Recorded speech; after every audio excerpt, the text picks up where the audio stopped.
acaba por testemunhar um pouco aquilo que é a articulação entre a crise e a imigração. Passo a palavra ao Dr. Ortida, tenho 20 minutos. Bom, boa tarde a todos. Alguns já conhecem, outros nem tanto. Vou só apresentar uma coisa sobre mim para vocês compreenderem depois o que eu vou dizer. Eu sou correspondente do Jornal da Semana há alguns anos, porque trabalhei lá há 3 anos e depois eles convidaram para eu continuar o trabalho com a comunidade e foi assim que eu tenho colaborado desde há 8 anos com o Jornal da Semana. Eu atualmente trabalho como freelancer, fui um quadro da agência Lusa qualificado, conheço a África, fiz várias missões em vários países africanos, umas duradouras, 3 anos cada uma, outras menos duradouras, portanto conheço um pouco de lá, conheço um pouco de lá de cá. Sou atualmente vice-presidente do Conselho de Ontológico do Sindicato de Jornalistas, pelo que vocês vão entender um pouco, que eu vou me estender um pouco também ao jornalismo, porque tenho este saber. Eu felicito a tertúlia, vocês que estão aqui todos, dou-vos os parabéns, acho que é extremamente importante. Aliás, já se viu pelos conhecimentos que vocês ouviram aqui, destes professores, e pelas dúvidas que tinham, a importância destes encontros e desta reunião. Eu digo-vos isto porquê?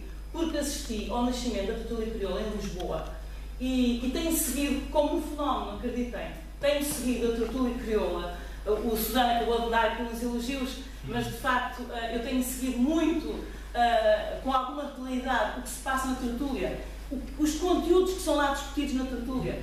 E isso nunca aconteceu. Eu já sou uma veterana, como vocês podem observar. Nunca aconteceu, eu só me lembro dos estudantes do Império quando se reuniu para forjar as independências. Agora, naturalmente, estão a forjar novas ideias importantes, com certeza.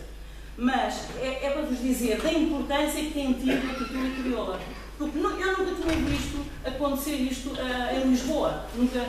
E isto deve-se ao Susano, foi ele que foi o criador. Se factos são factos, quer se goste, quer não, foi o Susano o fundador desta tertúlia que está a acontecer também no Porto. Ainda bem, fico muito contente por isso. Nunca se discutiu tanto assunto, nunca se discutiu tantas questões que vos afligem, e não só. Questões internacionais, questões do país de acolhimento, tem as questões como estas que estão aqui a ser debatidas e outras. Tem sido um leque muito alargado e, para mim, do meu ponto de vista, eu já vos escrevi isto, tem sido um fenómeno muito interessante e extremamente importante. Portanto, eu fico contente de estarem aqui. Estão muitos, estão poucos, não interessa. Interessa é que estejam para discutir e eu já verifiquei que foi útil.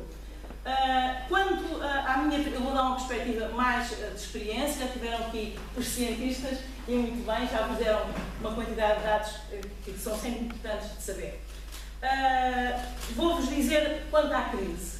Contar-vos uma coisa. A semana passada, salvo erro, a revista alemã Der Spiegel encomendou a um jornalista, pediu a um jornalista seu, que é filho de imigrantes espanhóis, e disse-lhe: vais até Espanha e vais ver o que é que dizem os espanhóis sobre a crise, o que é que vais te envolver com as pessoas. E esse jornalista escreveu, e isso está na internet, na Peça Rock, podem consultar, escreveu que as pessoas só falavam de crise, era uma angústia tremenda. Falavam de crise por todo o lado e ele achava que as palavras eram competitividade, produtividade, competitividade, como se as pessoas fossem máquinas. Nós deixámos de ser pessoas, somos máquinas produtivas e se não formos produtivas já não interessamos a ninguém. E isso, estamos também a viver isso aqui em Portugal. É o nosso dia-a-dia. De tal maneira que ele até retrata um pormenor. Assistiu a um concurso para um supermercado, 400 vagas, apareceram 12.000 pessoas para esse supermercado. Portanto, para vocês terem ideia do que é que se está a passar em todo o lado. Ainda ontem, o Secretário de Estado da Imigração Portuguesa, das Comunidades, como melhor dizemos, José Cesário, fez um aviso, há notícias disso, para os portugueses, imigrantes, no caso, que os locais habituais de trabalho, os países habituais de trabalho, estão a reduzir. Luxemburgo, França, Reino Unido, estão a baixar. Já há menos trabalho para os imigrantes portugueses e outros, não é? Mas estou a falar, porque se trata realmente de uma notícia do Secretário de Estado. Isto para nos dar a ideia de crise, para além daquilo que já foi aqui dito. A crise, de facto, é muito grave, está a ser em todos os setores, estamos todos abrangidos. Todos os dias, todos os dias há jovens meus conhecidos, amigos, que vão para a Inglaterra, a Alemanha, todos os dias está a acontecer isto. Isto são factos, não são ilusões, nem são balelas. Todos os dias há pessoas aí para o desemprego, todos dizem às pessoas que perdem a sua casa, está a acontecer em todas as vertentes, sejam portugueses, sejam imigrantes, seja o que for. Imigrantes, naturalmente, são mais penalizados, como já foi aqui dito. Eu próprio detesto a palavra imigrante, acho que só a palavra imigrante já faz ali uma distinção, só essa palavra é horrível, faz-nos logo diferentes, torna-nos diferentes. E nós estamos muito longe de tratarmos os outros como cidadão igual de direitos e obrigações. Estamos muito longe.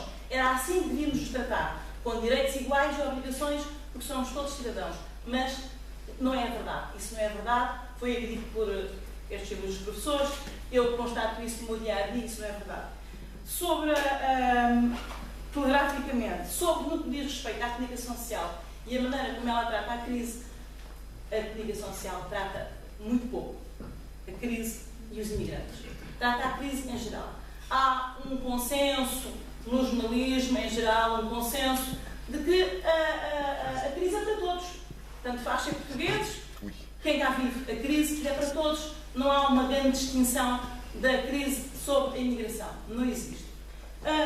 Naturalmente se fala, porque é notícia, e vocês sabem que a nossa escola de jornalismo tem, nós somos pagos para fazer bem, todos nós, eu sou pago para fazer bem, este senhor é pago para fazer bem, este senhor é pago para fazer bem, portanto, quando fazem mal é notícia. Isso é um pouco a nossa escola. Se calhar também tem que mudar este conceito, mas essa escola existe, tudo o que é diferente, o que é novo, o que ninguém sabe é que é notícia. De resto, se está tudo na paz dos deuses, não é notícia, e por estar na paz dos deuses, já voltamos a esta palavra mais daqui a bocado, e portanto, quando acontece alguma coisa num bairro, quando acontece alguma coisa num drama, quando acontece alguma coisa anormal, fora do comum, os imigrantes voltam a ser notícia, como vocês também têm constatado isso.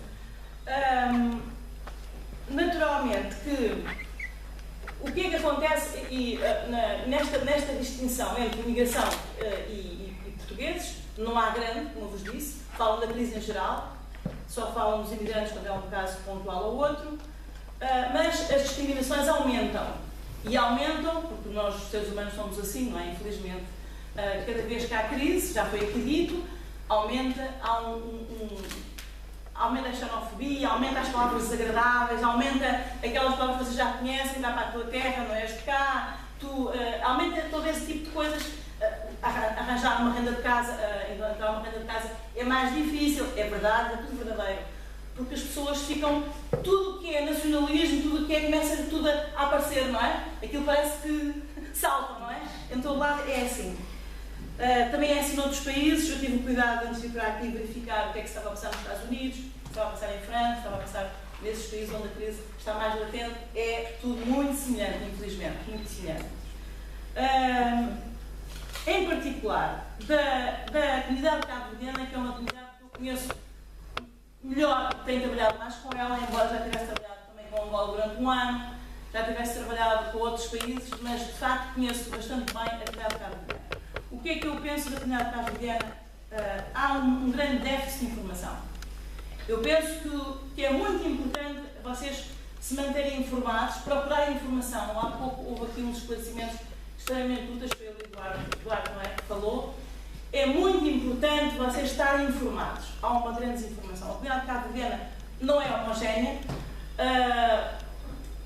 Eu tenho uma particular sensibilidade em relação às mulheres por um facto. As comunidades mais antigas, como foi dito já em números, e o professor Pedro Góes explicou até muito bem a origem e a sua formação, as comunidades mais antigas, para mim, perderam o comboio do desenvolvimento. E eu digo isto porquê? Porque é muito difícil. Os estudantes representam uma faixa, os operários uma outra faixa, as mulheres uma outra faixa. Não devia ser assim, mas é assim. As coisas na prática estão assim. Eu um dia apanhei o comboio das 5h15 da manhã, fui de propósito a Sintra. Estamos a falar de Lisboa, mas se calhar aqui seria a mesma coisa. Levantei-me cedo, fui a Sintra, apanhei o primeiro comboio que parte de Sintra para Lisboa. O comboio vinha com mais de 500 mulheres, sobretudo africanas. Vêm trabalhar para os escritórios de Lisboa. E, portanto, elas vêm naquela conversa nos comboios, falam de tudo, falam dos seus problemas, dos seus filhos, tal. Essas mulheres são mulheres nessa faixa, 45, 43, 40, 50. Essas mulheres, praticamente, são quase analfabetas. Porquê? Instrução não tem nenhuma, ou pouca, não é? Estou a exagerar um pouco, mas para vocês, digamos, ficarem bem com este retiro, algumas terão alguma, mas pouca. Preocupam-se em ganhar dinheiro para pôr os filhos a estudar.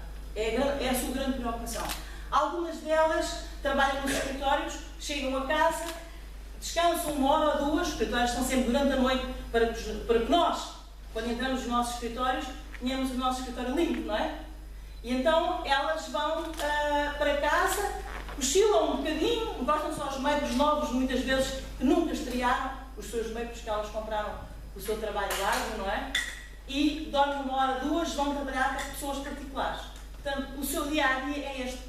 E este dia-a-dia dessas famílias gera depois um grande conflito com as gerações mais jovens e com crianças. Não há tempo para lhes dar atenção.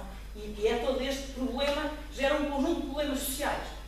Eu tenho muita sensibilidade com essas mulheres porque tenho pena que ainda podiam recuperar alguma coisa da sua vida. Ainda podiam. Eu conheço imensas mulheres, tenho visto histórias com algumas, aos 50 anos foram estudar, começaram do zero, cabo-verdianas e outras africanas, mas neste momento, como o auditório é maioritário cabo-verdiano, eu digo isso.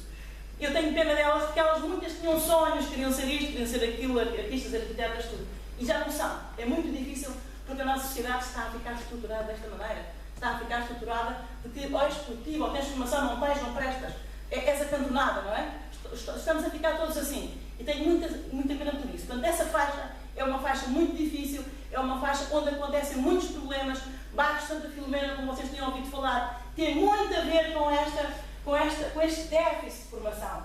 O bairro Santa Filomena é, no meu ponto de vista, que eu já visitei várias vezes, e já fui várias vezes àqueles conflitos que têm lá aparecido, do meu ponto de vista, é um bairro residual. Dos resíduos. Aqueles que sabiam melhor, safaram-se, negociaram casa com a Câmara, encontraram casa noutro sítio. Aqueles menos informados, os que sabem menos, ficaram como um resíduo. São aqueles que vão ser mais penalizados, porque vão ficar sem casa, não têm para onde ir, não souberam negociar as rendas, não souberam fazer valer os seus direitos.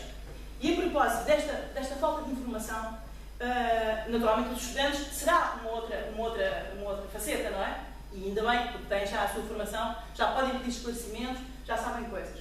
Eu estou para vocês verem que isto é importante a informação, eu estou a acompanhar um caso que fui ajudar, porque eu sou licenciada em Direito, e fui ajudar a descodificar a linguagem, só isso, uma senhora que tem 60 anos, uma senhora cabo-verdiana, está cá em Portugal há 40. Aos 40 anos, ela teve um acidente de trabalho. Aos 40 anos.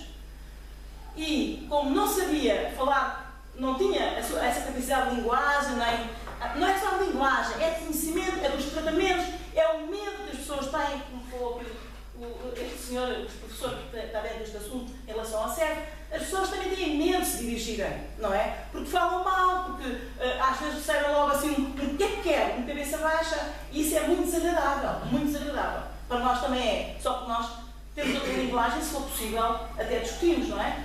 E essa senhora, por falta de informação, ela nunca mais trabalhou. Há 20 anos está em casa com canadianas. Há 20 anos estragou uma vida. Não pôde sonhar, não pôde fazer a sua vida. E aceitou uma ninharia de um dinheiro da seguradora naquela altura porque não tinha advogado. É incrível, não tinha advogado. Foi só o advogado da seguradora e, portanto, as coisas ficaram. Ela precisava de dinheiro e ficou uma ninharia. Desde há 20 anos para cá, ela tem, isto é uma saga. Ela vai ao tribunal, eu próprio fui ao tribunal de trabalho com ela vai a um advogado, eu fui a um advogado com ela. É uma saga que ela tem que ir atrás, sempre. Conseguiu-se um advogado da Ordem de Advogados, é gratuito. Mas para vocês verem, isto é um exemplo que eu vos estou a dar, para ilustrar o que é importante vocês estarem informados. Outra coisa que eu vos chamo a atenção é a grande ausência. Quer dizer, eu continuo a achar que continuo em guetos. Há muitos guetos. O próprio Cova de Amor é um gueto para mim. Quando eu tenho que pagar, eu que vivo aqui neste território como vocês vivem, tenho que dizer, a Cova de Amor, o sítio da Cova de Amor é um gueto. Eu sou contra isso. As coisas têm que ser, nós só estaremos integrados todos, quando todos nós aqui pudermos ir aos mesmos sítios, sem nos questionarem onde é que és, onde é que não és, porque é que estás aqui. Isso é que é a integração. Agora, enquanto eu, portanto, tanto faz, tenham vocês virem a coisas que são normais das pessoas que cá vivem, como ser eu a ir a coisas vossas, é um gueto. Eu vou à Cova da Moura, pago o almoço ou o jantar se tiver que pagar, naturalmente, não é um gasto, mas nunca irei pagar nada para um guia me mostrar a Cova da Moura. Eu acho que isso é uma afronta.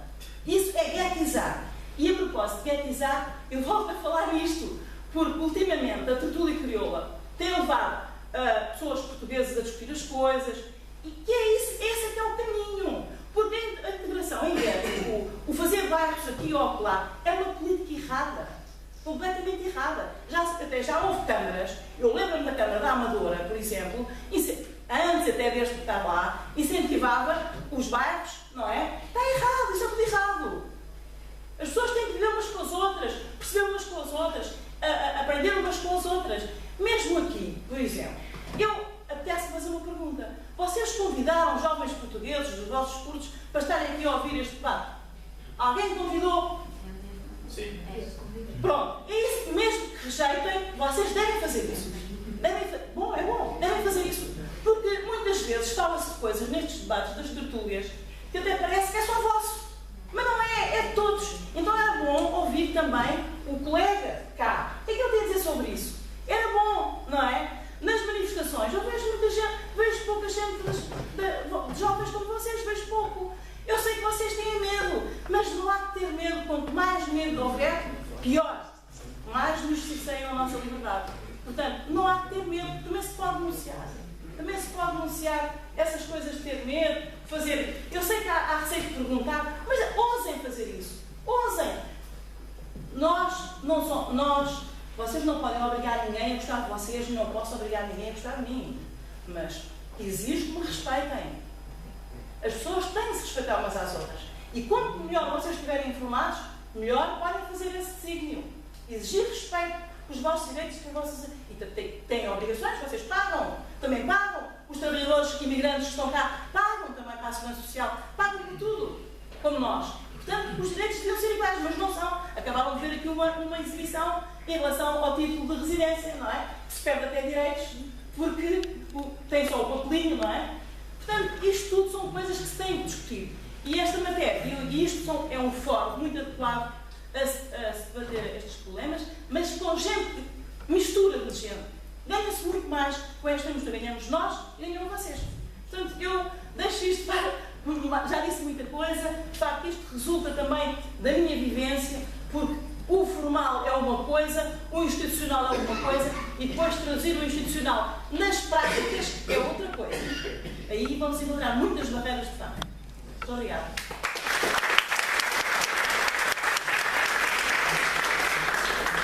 Obrigada, doutora Otília. Vamos passar ao debate. Portanto, aceitamos muitas inscrições.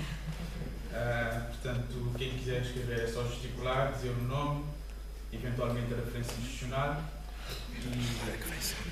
Susana, antes de começarmos com o debate, eu ia só propor fazer um pequeno esclarecimento por causa do assunto que estávamos a debater em primeiro lugar, relativamente às renovações da autorização de residência.